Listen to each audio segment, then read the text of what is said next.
Swadikap, good morning and thank you for joining us on Newsline, broadcasting live on NBT Radio Thailand, FM 88 and NBT World. Today is Sunday, April 24th. My name is Surapalao Tharanarit.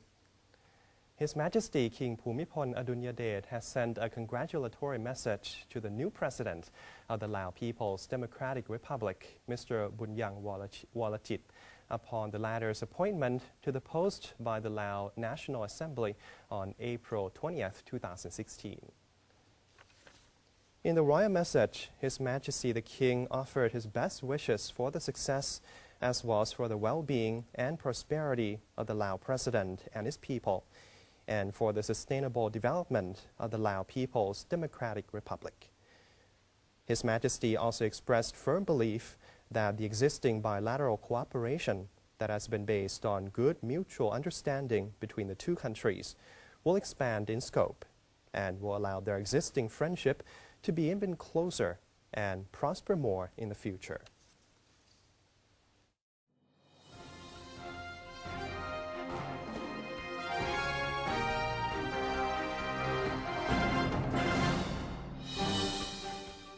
And in today's Thailand Moves Forward segment, Prime Minister General Prayut Chan-o-cha has presided over the opening of the MOC Service Center to be operated by the Ministry of Commerce as a one-stop service center.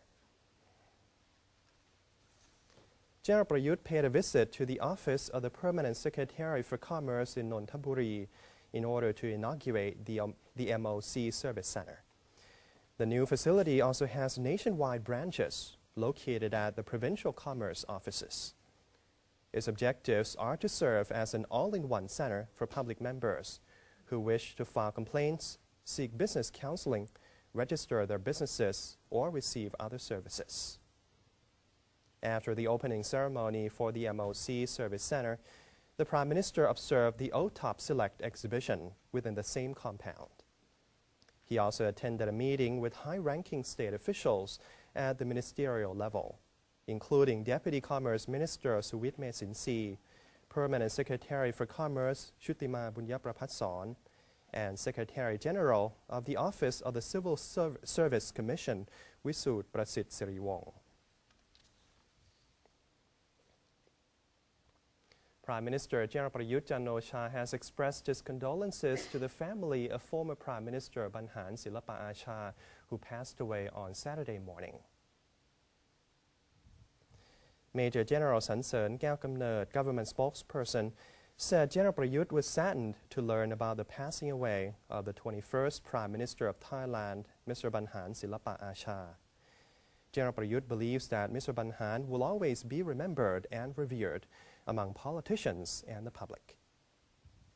Mr. Baniharn passed away at the age of 83 at Sirirat Piyamaha Ratchakarun Hospital on Saturday morning, 2 days after he was admitted to the hospital. Asthma attack was the cause of his death. Mr. Baniharn was the Prime Minister of Thailand from 1995 to 1996 and held different cabinet posts in several governments. He was born on August 19, 1932 in Suphanburi to a Chinese merchant family.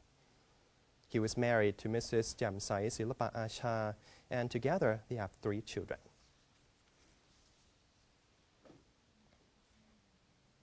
Prime Minister General Prayut Chan-o-cha has expressed his deepest sympathies for the victims of deadly earthquakes in Japan and Ecuador. Prime Minister General Prayut offered his condolences to Japan and Ecuador on behalf of the Thai people. He said in his week's TV address that the Royal Thai government would be more than willing to send humanitarian aid as well as other assistance to the 2 nations, whom he called allies.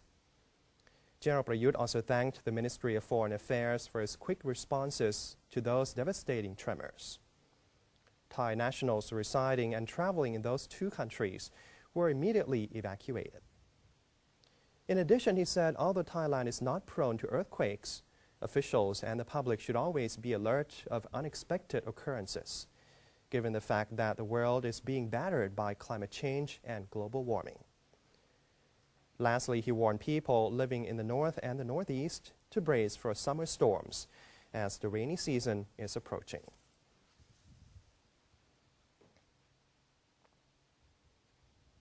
Meanwhile, the Thai public should have a better understanding of earthquakes, although such a disaster is very rare in Thailand, a senior official in the Ministry of Natural Resources and Environment said. Mr. Suwit Kosuwan, an expert at the Department of Mineral Resources, said a 7-magnitude earthquake can only occur in Thailand once in 1,000 years. In Myanmar, the chance of a 7.5 to 8 magnitude earthquake is once in 100 years. And in Japan, earthquakes of magnitude 8 or greater can occur at any time.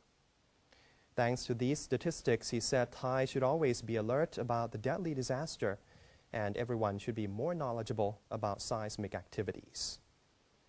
In the meantime, Mr. Sutisak Soralam, head of the Geology and Structural Engineering Research Center of Kasetsart University, said there is only a 1% chance that an earthquake of magnitude 7.5 damaging or destroying dams in Thailand, but it also depends on the structure of the dam. He also urged related agencies to check all active fault lines on a regular basis. The Ministry of Foreign Affairs has assured the United Nations of Thailand's commitment to protecting and respecting human rights. The Ministry of Foreign Affairs of Thailand sent a letter to the Office of the High Commissioner for Human Rights, or OHCHR, saying the Royal Thai government attaches great significance to the protection of human rights and that it always adheres to international human rights standards. The letter was sent after the OHCHR had expressed its worries about the current situation in Thailand. The letter also pointed out that it is necessary that the government exercise caution in order to maintain peace and order, especially during this pivotal period when the country is going through a reform process, which is hoped to lead the nation to a sustainable democracy and long-lasting unity. The letter also informed the OHCHR of the draft constitution, the upcoming public referendum on August 7th, and public participation in national reform. Thailand hopes to maintain its position among the top 50 economies worldwide in terms of the ease of doing business. Deputy Prime Minister in charge of Economic Affairs, Somkit Jatusipitak, convened a meeting with state officials tasked with finding ways to attract foreign investors and businesses into Thailand. During the past 6 months, Thailand has been utilizing all efforts to make the country more attractive, such as reducing business registration procedures, introducing the e-payment system, creating a business database, and cutting unnecessary licensing processes. He said the Thai government will host activities throughout the month of May, informing foreign investors of the improved business procedures and the recently revised regulations aimed at actively facilitating their business opportunities. Meanwhile, Minister of Finance Apisak Tantiwarawong said he was confident that Thailand will remain among top 50 economies in the world on the ease of doing business, but hoped that the World Bank will put Thailand in a better ranking. Thailand was ranked 49 among 189 countries in 2015. The Ministry of Science and Technology has announced that it will host Startup Thailand 2016 amid its efforts to shift the country towards a more innovative economy and to position Thailand as a digital hub of the ASEAN region. Our correspondent, Kun Niranut Traijakunit, has the details. The Ministry of Science and Technology joined hands with 11 agencies from both the public and private sectors to co-host Startup Thailand 2016, which will be held under the theme Unite to Rise. The event has been described as a get-together of startups to make a big move in the Thai economy, harnessing the power of the new businesses to drive the country's growth.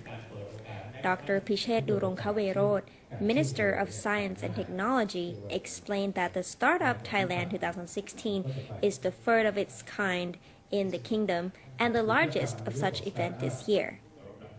He said it was designed in response to the government's policy to support startups and create a new market both locally and internationally. Startup Thailand is a new economic platform in the sense that this is the first time that we will be able to accommodate our people, may they be an individual in the countryside, to be able to do business for the first time. And the reason why we can do this is, first of all, digital economy or digital technology nowadays is widespread. So for them, even though they are living in a remote area, they can reach out to Bangkok, reach out to ASEAN, or reach out to the world, or even to sell e-commerce to the world. Secondly, the capital investment system for startup is a bit different from the traditional business as usual loans and investment, in the sense that for the venture capitalists, they are not only eager to invest in startup ideas if they are good enough, but more importantly, they are willing to take risks at the same time.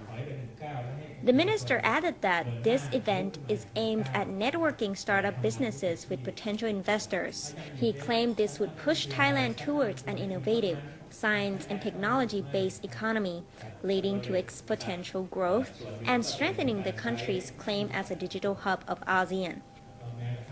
This inspiring event will be held from April 28th to May 1st at Queen Sirikit National Convention Center. For more information, please call 02017-5555 or visit the website www.thailandstartup.org. I'm Niranut Traijakwanith reporting. The Ministry of Culture has organized the first Bangkok Arts Festival as a platform for creative Thai designers and artists to showcase their talents as well as their products. Let's again join Kun Niranut Traijakwanith for this story.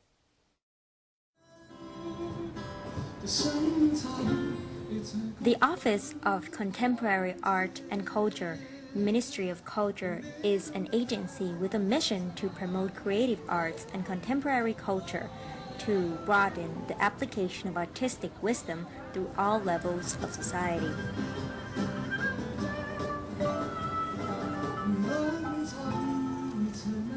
Mr. Pipat Niokongsak, Arts Center Director of the Office of the Contemporary Art and Culture, advised the media that the Office of Contemporary Art and Culture is organizing the first Bangkok Art Festival in a bid to support contemporary art and discover new Thai artists. ครับสำหรับงานเทศกาลศิลปะแห่งกรุงเทพครั้งที่หนึ่ง The first Bangkok Arts Festival is being held in order to open up opportunities for young and new artists to showcase their ability. It is a platform for them to exchange knowledge and to create a network among young artists. At the event, visitors will be able to enjoy performing arts, music and singing, homemade food and drinks, do-it-yourself or DIY workshops, as well as handmade products in all branches of imagination. ในงานศิลปะได้มาพบกัน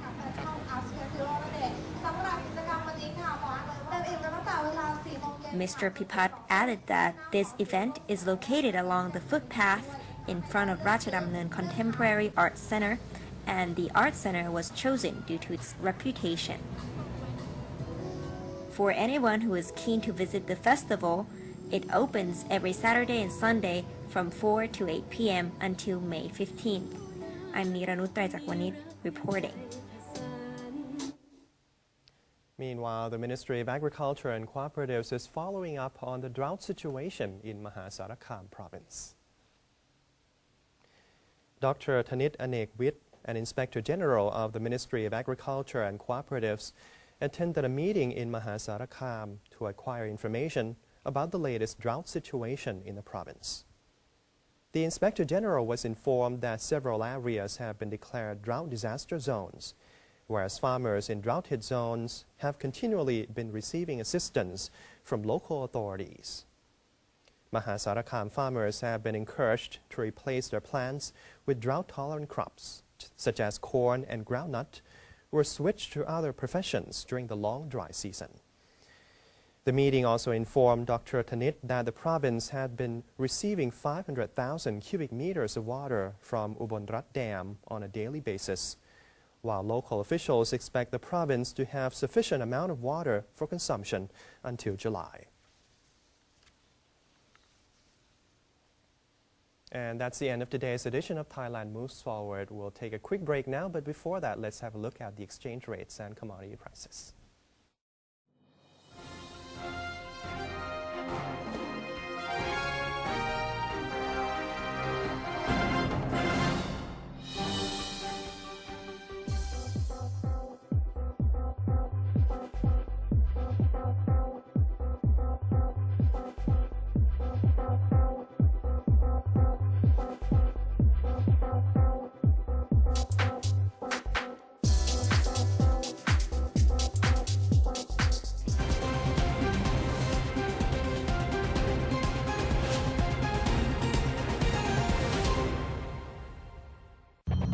Thai. Created from Thai wisdom, used to be served on banana leaf, and the banana tree is used for practicing Muay Thai. Muay Thai was trained in the temples, which can be found on the mountains, in the caves, or on the water, everywhere, just like Pad Thai. There are thousands of other stories to discover. Discover your amazing stories in Amazing Thailand. If the earth is your home, the ocean is theirs as well. Working together, the government and private sector can solve all the issues currently facing the Thai fishing industry. From legitimizing fishing operations to helping out our fellow fishermen and collaborating with international parties.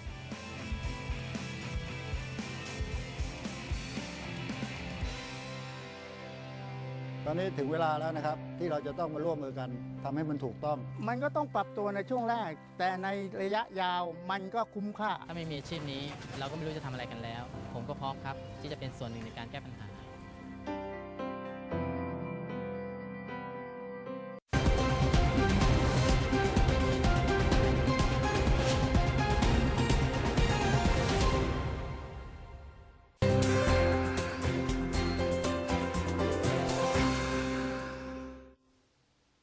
Welcome back. You're watching Newsline. The ASEAN Plus Ramayana, a staged performance that combines Ramayana performances from 8 Southeast Asian nations and India, will be taking place during the ASEAN Cultural Expo 2016 as part of the celebration for the 234th year of Ratanakosin Kingdom. Kun Sutisha Den Pruktham has more for us.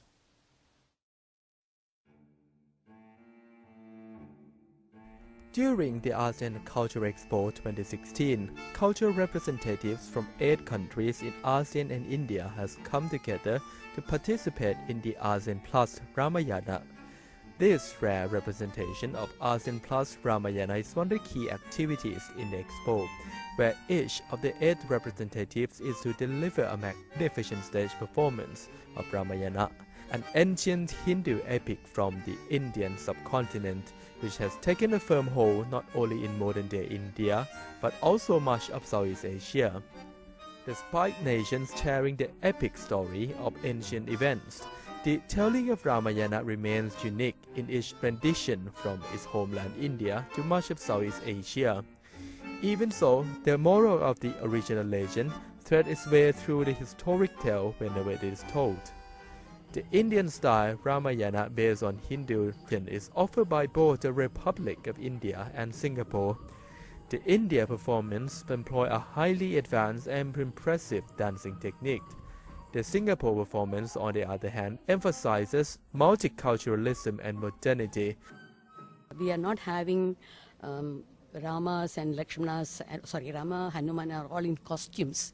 Like other countries have come out with costumes. They will be wearing a common costume, but they will dance like characters. So we have more dance rather than acting.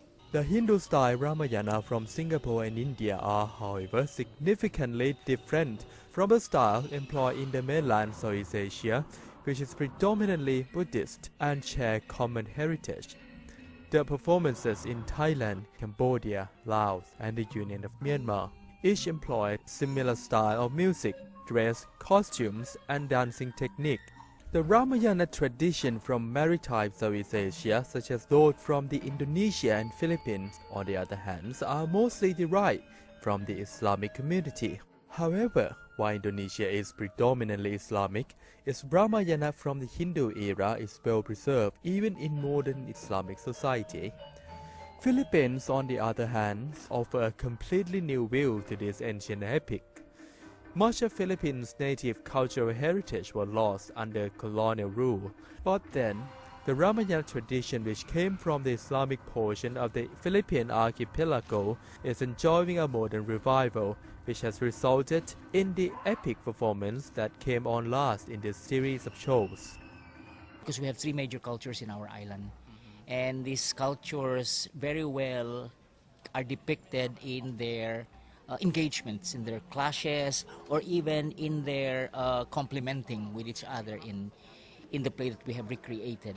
The first day of ASEAN Plus Ramayana ended with a specially made episode of this epic, which combined the troops of every participating nation. The expo will be continued to be held until the 24th of April, with Ramayana from various countries performed every day until the end of the expo. Sutisha Demprik-Tham, reporting for NBT World.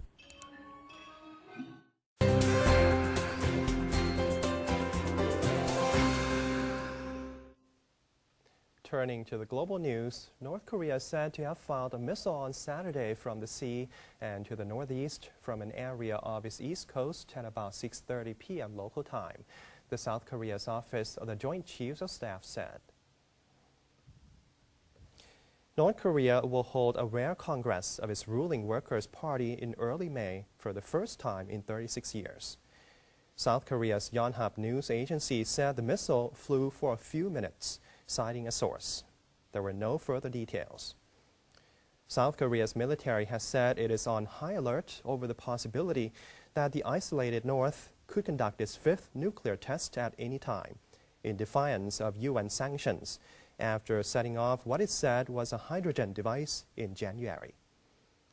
Satellite images show that North Korea may have resumed tunnel excavation at its main nuclear test site, similar to activity seen before the January test, a U.S.-North Korea monitoring website reported on Wednesday. South Korea and the United States, as well as experts, believe the North is working to develop a submarine-launched ballistic missile system and an intercontinental ballistic missile, putting the mainland United States within range.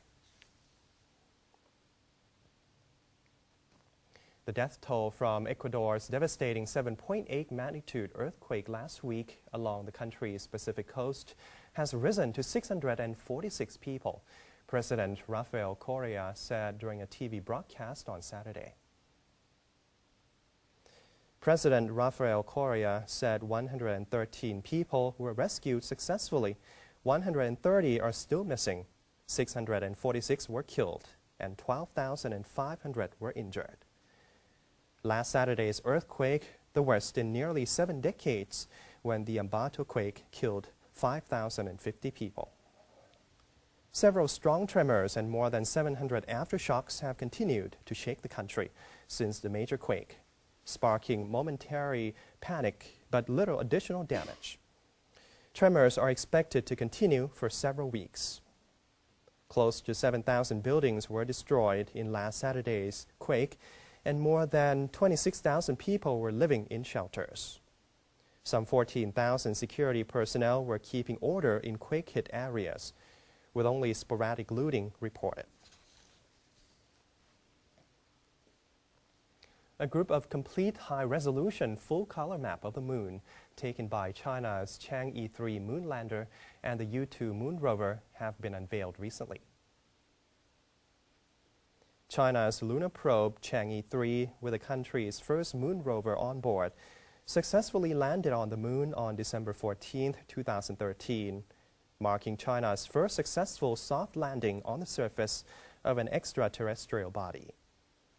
Chang'e 3 includes a lander and a moon rover called U2 or Jade Rabbit, whose tasks include surveying the moon's geological structure and surface substances and looking for natural resources. They took a large number of pictures which reveal a wealth of details about the lunar surface. The unveiled pictures, with a total size of 35 gigabytes, have showcased abundant details about the moon, providing a large amount of scientific information for scientists. And that's a wrap for today's edition of Newsline. For any comments or suggestions, please feel free to email them to us at newsline.nbt@gmail.com. You can also follow us on Facebook or visit our website at thainews.prd.go.th/en. For today, we're going to say goodbye with a Ukrainian cat caring for 2 baby squirrels who were rescued by a local police officer. I'm Suropat Lautararit. Thank you for joining us and have a wonderful day. สวัสดีครับ